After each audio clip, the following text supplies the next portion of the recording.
Aditi's daily ব্লগে আপনাদের সবাইকে জানাই সুস্বাগতম। আজকে আমি আরও একবার রুই মাছে ভিন্ন স্বাদের একটা ঝোলের রেসিপি নিয়ে চলে এসেছি। সবার আগে আমি রুই মাছটাকে ভালো করে একটু ম্যারিনেশন করে নেব। দিয়ে দিচ্ছি লবণ,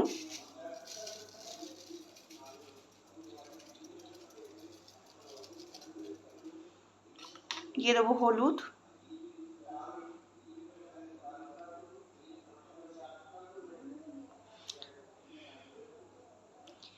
দিয়ে দেবো অল্প একটুখানি সর্ষের তেল। ভালো করে মাখিয়ে নেব। ম্যারিনেশনটা করে নিয়েছি, খানিকক্ষণের জন্য একটু রাখছি।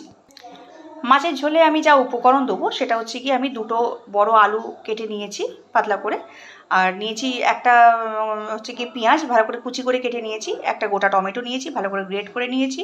আর মশলায় আমি যেটা দেবো সেটা হচ্ছে কি গোটা জিরে 1 চা চামচ আর কতগুলো কাঁচা লঙ্কা আমি দেবো।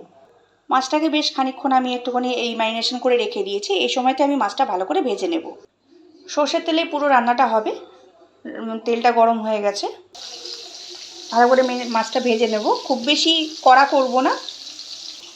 মাছ ভাজার সময় আমি যতক্ষণে মাছটা ভাজা হচ্ছে ততক্ষণ আমি বাটনাটা একটু বেটে নিচ্ছি। একটা পিঠ আমার ভালো করে ভাজা হয়ে গিয়েছে, আর এক পিঠ ভালো করে ভেজে নেব। দেখুন বন্ধুরা, আমি কিন্তু খুব বেশি কড়া করে ভাজিনি, একটু হালকা গোল্ডেন কালার মতো করে ভেজে নিয়েছি। আমার মাছ ভাজা সব হয়ে গিয়েছে বন্ধুরা। আমি এবার আলুগুলোকে ভালো করে তেলের মধ্যে দিয়ে একটু ভাজবো।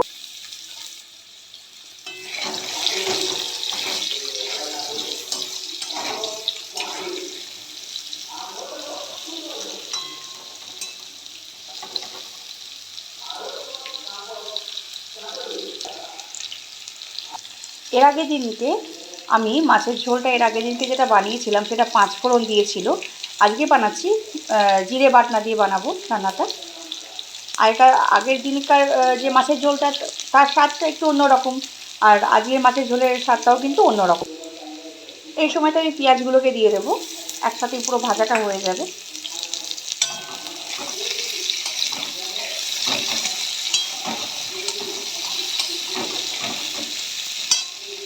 গ্যাসটা জ্বলিয়ে রাখছি।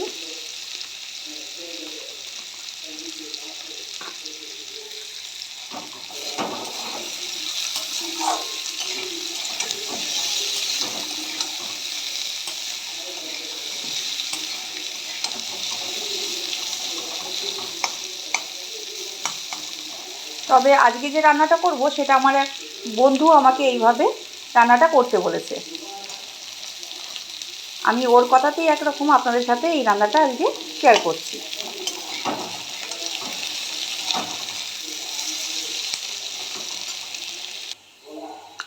দেখুন বন্ধুরা, পেঁয়াজটা বেশ ভাজা ভাজা হয়েছে। এর থেকে বেশি ভাজার আমার দরকার নেই। এই সময়তে আমি এই গোটা জিরের আর কাঁচা লঙ্কা যে বাটনাটা সেটা আমি দেব। বাটনাটা দিয়েছি। আমি টমেটোটাকেও এই সময়তে দিয়ে দেব।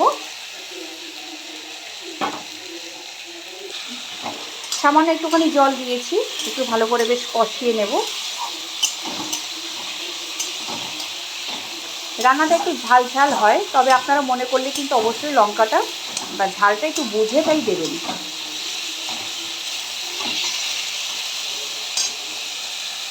এই সময়তে আমি পরিমাণ মতো দিয়ে দেবো লবণ, আর খুব সামান্য পরিমাণে একটু দেবো হলুদ।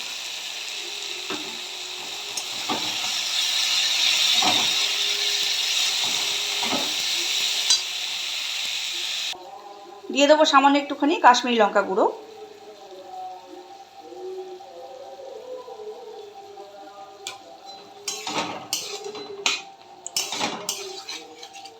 ঝোলটা শুকিয়ে আসছিলো, সেই জন্য আমি একটু জলটা একটুখানি দিয়েছি।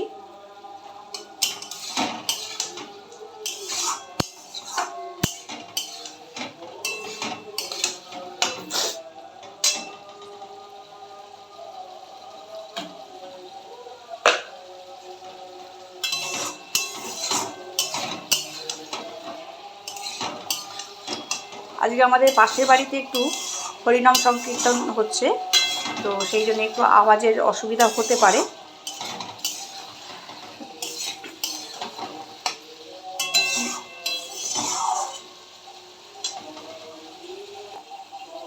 ভিডিও চলাকালীন এত আওয়াজের জন্যে আমি দুঃখিত।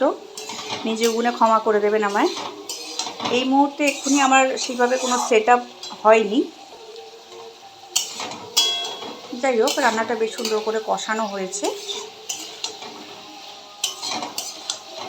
দেখতেই পাচ্ছেন বেশ ঝোলটা, তেলটা বেশ বেরিয়ে এসেছে। এই সময়তে আমি এতে পরিমাণ মতো জল দিয়ে দেবো ঝোলটা বানানোর জন্য। যেহেতু আজকে আমি মাছটা খুব বেশি কড়া করে ভাজিনি, তো এই সময়তে যদি মাছটাকে ঝোলের মধ্যে দিয়ে দিই তো মাছটা ভেঙে যাওয়ার চান্স আছে। তো সেই জন্য আগে আমি একটু আলুটা অল্প করে কমসে কম 75% মতো সিদ্ধ হয়ে যাওয়ার পরে আমি মাছটাকে দিয়ে তখন ফুটিয়ে নেব। এই সময়তে আমি ঢাকা চাপা দিয়ে মোটামুটি 10 মিনিট মতো একটু রান্নাটা করে নিচ্ছি। আলুগুলো বেশ সিদ্ধ হয়ে গিয়েছে বন্ধুরা। এই সময়তে আমি মাছটা দিয়ে একটু ভালো করে ফুটিয়ে নেব। মাছটা দিয়ে খানিকক্ষণ ফুটিয়ে নিলেই আমার রান্নাটা কমপ্লিট হয়ে যাবে। 5 মিনিট মতো একটুখানি ফুটিয়ে নিচ্ছি। রান্নাটা আমার কমপ্লিট হয়ে গেছে বন্ধুরা। দেখুন কালারটা কত সুন্দর এসেছে। আর আপনার এই শেষ পথে আমি একটুখানি তারপরে একটুখানি ধনিয়া পাতা দিয়ে দেবো, ছড়িয়ে দেবো। আমার রান্না কমপ্লিট। আপনাদের কেমন লাগলো আমার রেসিপিটা অবশ্যই করে কমেন্টে জানাবেন। ধন্যবাদ বন্ধুরা।